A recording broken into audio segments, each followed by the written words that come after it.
प्यारे बच्चों, quarterly exam 23-24 class 10th subject maths का हम सेट बी का क्वेश्चन पेपर हल करते हैं।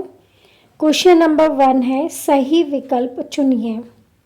फर्स्ट क्वेश्चन है, यदि द्विघात बहुपद 2x² माइनस 8x प्लस 6 के शून्यक अल्फ़ा और बीटा हो तो अल्फ़ा प्लस बीटा का मान होगा। हमें द्विघात बहुपद दिया हुआ है, हम ax² plus bx plus c से तुलना करते हैं तो हमें प्राप्त होता है a equal to b equal -8 c equal 6 और अल्फ़ा प्लस बीटा होता है -b अपॉन a। b की वैल्यू यहाँ पर -8 है और a की वैल्यू 2 है, अतः अल्फ़ा प्लस बीटा हुआ माइनस इंटू -8 अपॉन 2, अतः 8 अपॉन 2 इक्वल टू 4। तो हमारा आंसर है C 4। सेकेंड है, 14 और 16 का HCF होगा। देखिए 14 का यदि हम प्राइम फैक्टराइजेशन या अभाज्य गुणनखंड करते हैं तो हमें मिलता है 2 इंटू 7 और 16 का हमें प्राप्त होगा 2 इंटू 2 इंटू 2 इंटू 2। यदि हम HCF निकालते हैं तो HCF जो है उभयनिष्ठ गुणनखंड होता है तो हमें प्राप्त होता है 2, तो इसका आंसर है C 2। थर्ड है, यदि द्विघात समीकरण ax² plus bx plus c equal 0 के मूल समान हो तो समीकरण के विविक्त कर का मान होगा। देखिए यदि हमें द्विघात समीकरण दिया है तो मूल जो है कब समान होते हैं, जब विविक्त कर का मान 0 होता है, 0 होता है, अतः हमारा आंसर है A 0। फोर्थ है, यदि a1 upon a2 equal b1 upon b2 is not equal c1 upon c2 तो रेखिक समीकरण युग्म a1x plus b1y plus c1 equal to 0 तथा a2x plus b2y plus c2 equal to 0 का ऑप्शन ए दिया हुआ है, एक अद्वितीय हल होगा, ऑप्शन बी कोई हल नहीं होगा, ऑप्शन सी अनंततः अनेक हल होंगे, ऑप्शन डी इनमें से कोई नहीं। तो जैसा हम जानते हैं कि यदि a1 upon a2 equal b1 upon b2 is not equal to c1 upon c2 हो तो निकाय का कोई भी हल नहीं होता है, अतः हमारा आंसर है ऑप्शन बी कोई हल नहीं होगा। फिफ्थ क्वेश्चन है, किसी त्रिभुज ABC में DE is parallel to AB, DE और AB समानांतर हैं तथा CD equal 3 centimetre, EC equal 4 centimetre, B equal to 6 centimetre, तब DA होगा।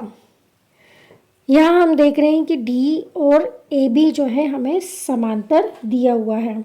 हम यहाँ पर डायग्राम बनाते हैं तो हमें डायग्राम प्राप्त होगा। हमने त्रिभुज बनाया ABC और उसमें जो है DE समानांतर AB खींचा। अब जैसा कि हम जानते हैं थेल्स प्रमेय से CD upon DA equal EC upon BE। अब हम इसमें वैल्यू पुट कर देते हैं तो हमें प्राप्त होगा DA equal to 9 upon 2। DA equal to प्राप्त हुआ हमें 4.5 सेंटीमीटर, अतः हमारा आंसर है ऑप्शन C 4.5 सेंटीमीटर। सिक्स्थ है, AP 13, 10, 7 टू इन्फिनिटी का तीसवा पद है। हमें यहाँ पर AP दी हुई है, यहाँ हम देख रहे हैं कि प्रथम पद 13a इक्वल टू 13 है। D सार्वंतर निकालते हैं तो द्वितीय पद में से प्रथम पद को माइनस करेंगे तो हमें प्राप्त होगा -3, 10 माइनस 13 इक्वल -3 और तीसरा पद हमें निकालना है तो n इक्वल टू 30 दिया हुआ है। हम सूत्र लगाते हैं n equal to a plus n minus 1 into d. अब हम इसमें a, n और d की वैल्यू यदि हम रख देते तो हमें प्राप्त होगा a30 equal to 13 plus 30 minus 1 into -3। अब हम इसे हल करते हैं तो हमें प्राप्त होगा 13 माइनस 87 और हमारा आंसर हुआ -74, अतः हमारा आंसर है option C -74।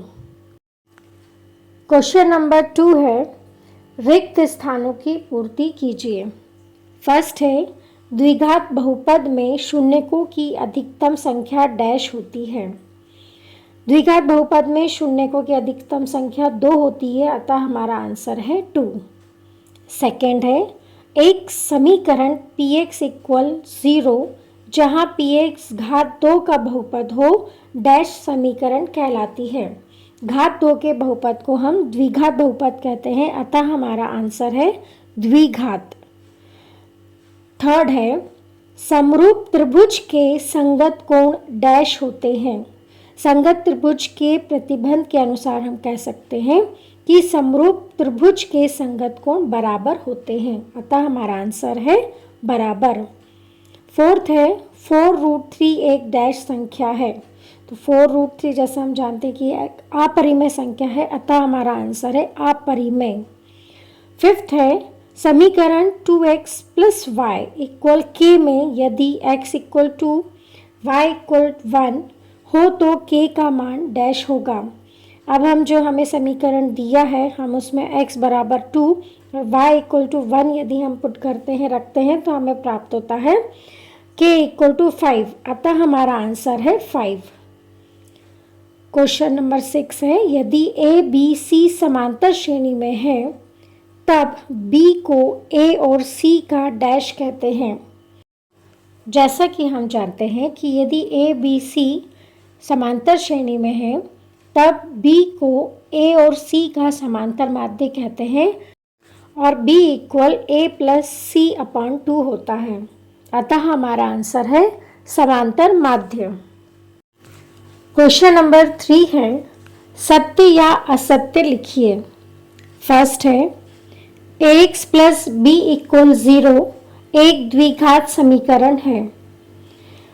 ax plus b equal to 0 में चर x की घात यहाँ पर 1 है, अतः ये हमारा कथन असत्य है।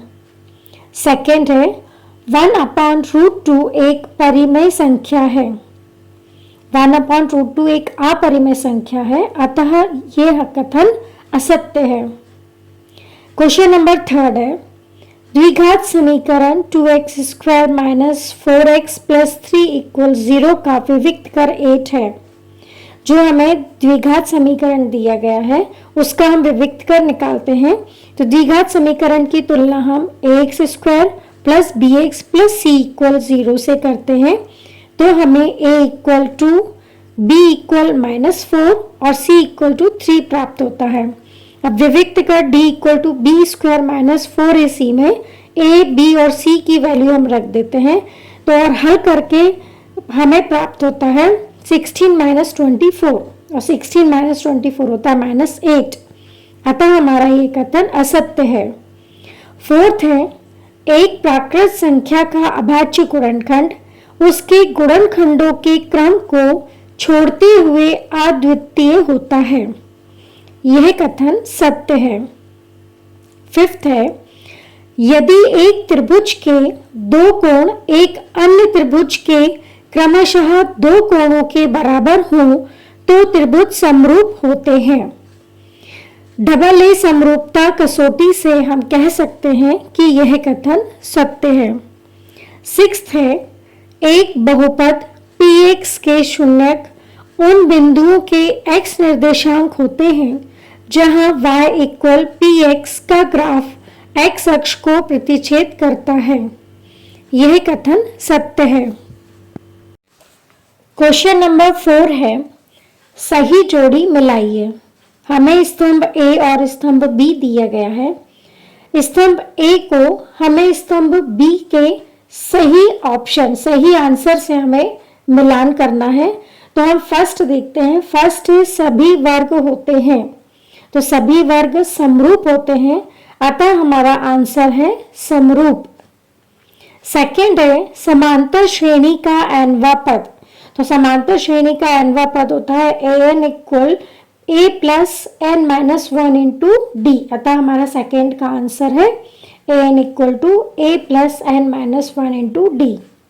थर्ड है, x plus 2y plus 3 equal 0 में यदि x इक्वल 0 तो y इक्वल, हम दिए गए समीकरण में हम x बराबर 0 रख देते हैं तो हमें प्राप्त होता है 2y प्लस 3 इक्वल 0 और 2y इक्वल -3, तो हमें y की वैल्यू प्राप्त होती है -3/2।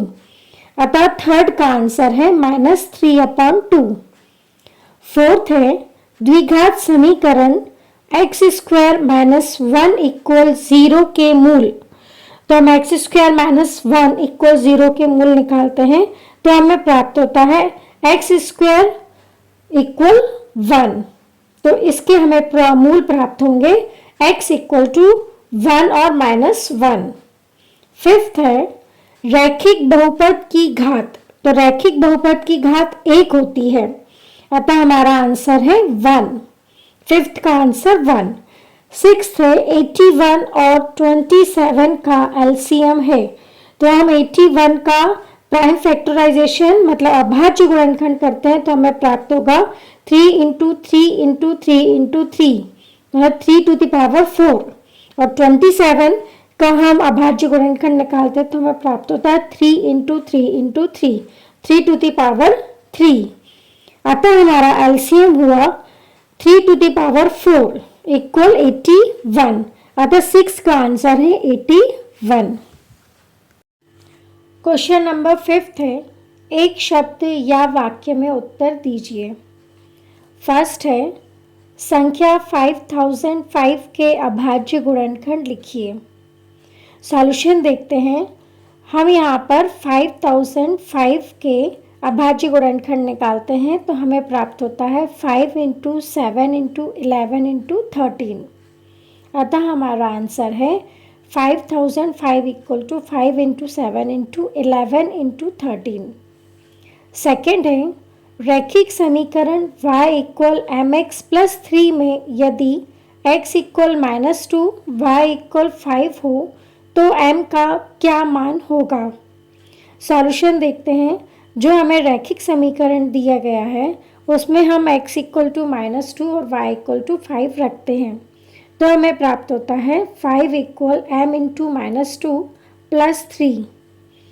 इस तरह हमें प्राप्त हुआ -2m + 3 = 5 +3 का ट्रांसफ़र कर देते हैं तो हमें प्राप्त होगा -2m = 5 - 3। 5 - 3 = 2। इस तरह हमें प्राप्त हुआ -2m = 2। -2 का हम ट्रांसफ़र कर देते हैं तो हमें प्राप्त होगा m = 2/-2। इस तरह हमें m की वैल्यू प्राप्त हुई -1। अतः हमारा आंसर है m = -1। थर्ड है क्या सभी समद्विबाहु त्रिभुज समरूप होते हैं। आंसर है नहीं, सभी समद्विबाहु त्रिभुज समरूप नहीं होते हैं।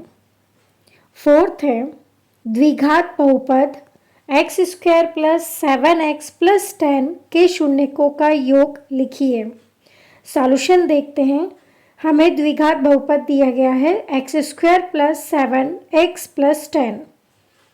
दिए गए बहुपद की तुलना हम ax² + bx + c से करते हैं तो हमें प्राप्त होता है a = 1, b = 7 और c = 10। जैसा कि हम जानते हैं कि शून्यकों का योग होता है -b/a। हम b और a की वैल्यू रख देते हैं तो हमें प्राप्त होगा -7/1। अतः हमारा आंसर है -7। शून्यकों का योग = -7। फिफ्थ है AP 579 से लेकर 41 अंतिम पद 41 में पदों की संख्या बताइए। सॉल्यूशन देखते हैं। हमें AP दी गई है 579 से लेकर 41 अंतिम पद यहाँ पर 41 है। A प्रथम पद 5, D सार्वंतर द्वितीय पद में से प्रथम पद को माइनस करेंगे 7 - 5 = 2। अंतिम पद an = 41 दिया हुआ है और हमें पदों की संख्या n का मान निकालना है। सूत्र हम देखते हैं। Formula an = a + n - 1 × d। इसमें हम an, a व d का मान हम रखते हैं तो हमें प्राप्त होगा 41 = 5 + n - 1 × 2। इसे हम इस तरह भी लिख सकते हैं। लेफ्ट हैंड साइड को राइट हैंड साइड में और राइट हैंड साइड को लेफ्ट हैंड साइड में लिखते हैं तो हमें प्राप्त होगा 5 + n - 1 × 2 इक्वल 41। सिर्फ हमारे ये आसान इसे हल करना हमारा आसान होगा, इसलिए हमने इसको इस तरह से लिखा है। अब हम +5 का हम ट्रांसफ़र कर देते हैं तो हमें प्राप्त होगा n-1 इंटू 2 इक्वल 41 - 5। 41 - 5 होता है 36। इस तरह हमें प्राप्त हुआ n-1 into 2 equal 36। n-1 into 2, जो 2 मल्टीप्लाई में उसको हम ट्रांसफ़र करेंगे तो हमें प्राप्त होगा 36/2। इस तरह हमें प्राप्त हुआ n-1 इक्वल 36/2। और 36/2 को सॉल्व करेंगे तो हमें प्राप्त होगा n-1 इक्वल 18। -1 का ट्रांसफ़र करेंगे तो हमें प्राप्त होगा n इक्वल टू 18 + 1 इक्वल 19। अतः पदों की संख्या बराबर है 19।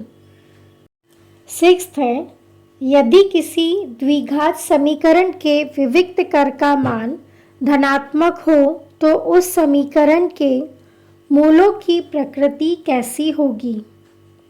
आंसर है मूल असमान एवं वास्तविक होंगे।